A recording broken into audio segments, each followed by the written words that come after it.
maisha leo. Mimi nafikiri kabla tujatoa ule uhondo wote tuungane na mwenzetu Hassan Mvula mkonga legendari mwenyewe atuambie hali huko ikoje. Karibu sana Hassan Mvula. Stadium hii ni sherehe ya mpira hii leo na bila shaka hali ni nzuri, kumekucha, kumependeza, kumenoga. Kubwa zaidi tunazungumza na mashabiki wa mpira hapa nchini Tanzania, hususan Simba na Yanga.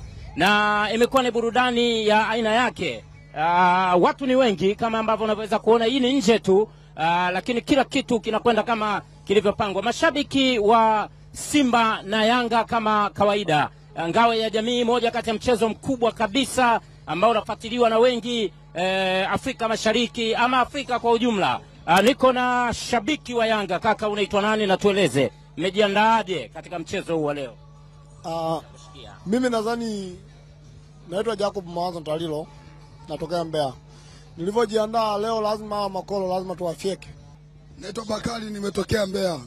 Kwa hiyo najua huyu jamaa yeye aseme sana, ila sisi hatusemi kwa leo. Kwa hiyo leo atakachokiona ndo atakachosimulia. Kwa hiyo leo hii hatuna neno mengi, ila sisi tunajua Simba nguvu moja, sisi ndio kila kitu, ubaya ubwela. Naitwa Ashanti kutoka Mbeya. Leo tunaenda kuwagonga goli 3 bila kupinga yani.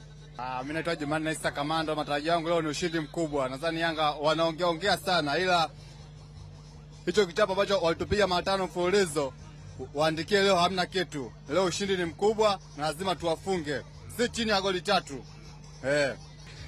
Aisee, kwa mchezo wa leo mimi cha kwangu bwana, leo sisi tunakuja tu kushinda na tutaondoka na kombe.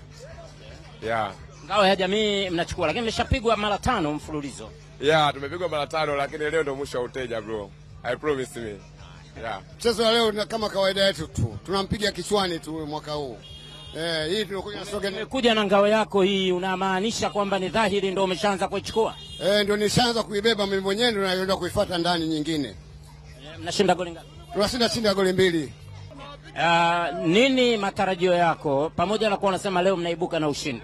Matarajio yetu ni kuweka ushindi na kuendeleza rekodi yetu vizuri. Simba wanasema wamejidhatiti katika mchezo wa leo. Wanasema siku zote ngoma ya kitoto huwa ikeshi. Unaona? Watu wapige kelele, lakini ngoma ya kitoto huwa ikeshi. Jibu watalipata ndani mwa muda mfupi. Kuanzia hivi sasa tunahesabu kwa masaa. Lazima tumtie adabu. Tutajie baadhi ya wachezaji tu angalau wanakupa matumaini leo. Pale mbele kuna Abuya, kuna Pakome, kuna Maxi Zingeli. Tanitafutia chimbo hapo. Shukrani. Basi kutoka hapa Benjamin Mkapa Stadium, hivi ndivyo ambavyo hali halisi ilivyo. Mashabiki wamekuwa na shauku kubwa ya mchezo huu wa Ngao ya Jamii. Nikiripoti kutoka hapa, Hassan Mvula, Azam Sports.